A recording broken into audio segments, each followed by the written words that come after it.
This is the first Russian mission to the moon since the 1970s, almost 50 years ago. I think it's 47 years ago. Last one was in 1976.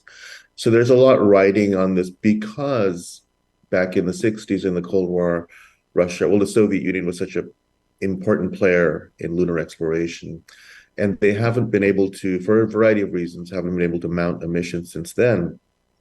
So I think there's a lot riding on it, but there's the larger political and economic situation is really what's the sort of the defining issue here. Since the collapse of the Soviet Union in 1991, Russia has tried a few times to send probes beyond Earth orbit, which is a rather sophisticated thing to do. In 1996, a Mars probe got stranded in Earth orbit, never left beyond that. And in the early 21st century, there was a probe to Phobos, one of the moons of Mars. Also a very sophisticated mission. They launched it, got stranded in Earth orbit. So I think the problem here is that they're able to maybe get things off the ground, but not beyond Earth orbit, which requires a level of deeper sophistication in terms of propulsion and things like that, that you need to have. And other countries have been able to do that. It's worth pointing out many other countries in the last 20, 30 years, but Russia hasn't been able to do that.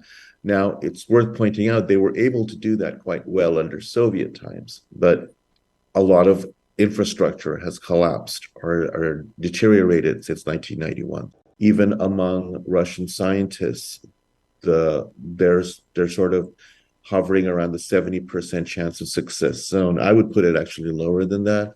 Part of the problem, again, is a number of economic problems Russia is facing because of sanctions, which actually began before the invasion of Ukraine, which started around the time of Crimea. Western sanctions imposed on Russia prevented them access to very high performance microelectronic components, which they need for their spacecraft. These are microchips and things like that, but a lot of other things too.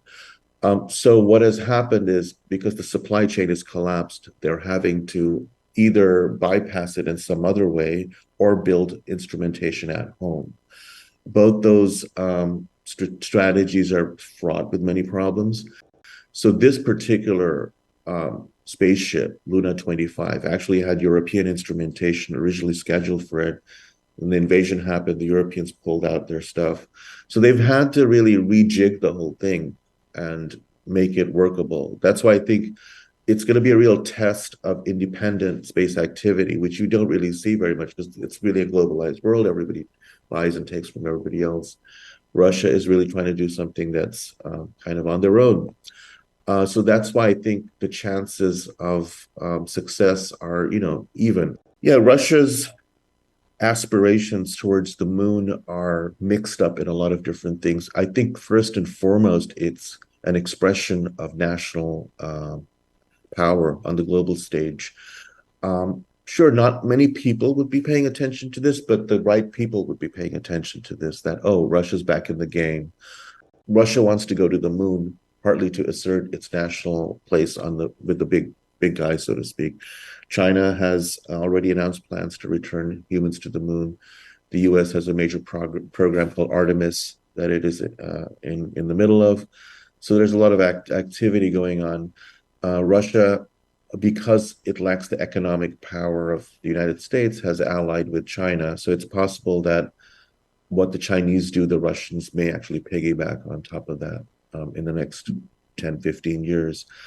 These missions were planned a long time ago, and there's all sorts of delays and celestial constraints and astronomical factors that factor into this. You can't really plan a race like this to the moon. But that said, it is a sort of interesting conjunction of two events, and they might actually get to the moon, within days of each other. I don't think this is necessarily a race like that, but it would look poorly, let me put it this way, if the Russian probe failed and the Indian probe succeeded. It would really be a news story. There's always been speculation that there's water on the moon, and that's important if you want to build permanent settlements on the moon. So there's been a lot of interest in the polar regions because they're in the shadow, permanently in the shadow, sun's shadow, and there's speculation that they might have ice, subterranean ice, which would be incredible. And there's been some positive signs that there is water on the moon from various instruments over the years.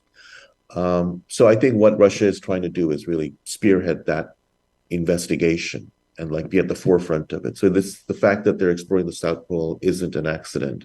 In terms of mining and resource extraction on the surface of them, that's still very, very far in the future.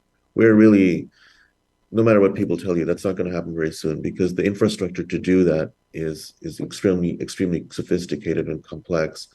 So that may happen maybe in a couple of decades or so, but I'm just not sure. I think what's going to happen is a lot of initial settlement planning, experimentation, things like that on the surface of the moon. The Chinese, I'm pretty sure, are going to have humans back on the moon by 2030. If Artemis plays out, it's not clear because everything's always up in, sort of delays. And we Americans might be back on the surface before also similar times. So you'll see those two presences. But in terms of actual extraction and those kinds of industrial activity, we're looking way into the future.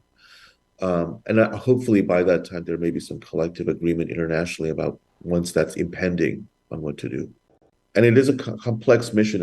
It's a much more complicated. It has a major suite of instruments, much more sophisticated, I think, than one might have imagined.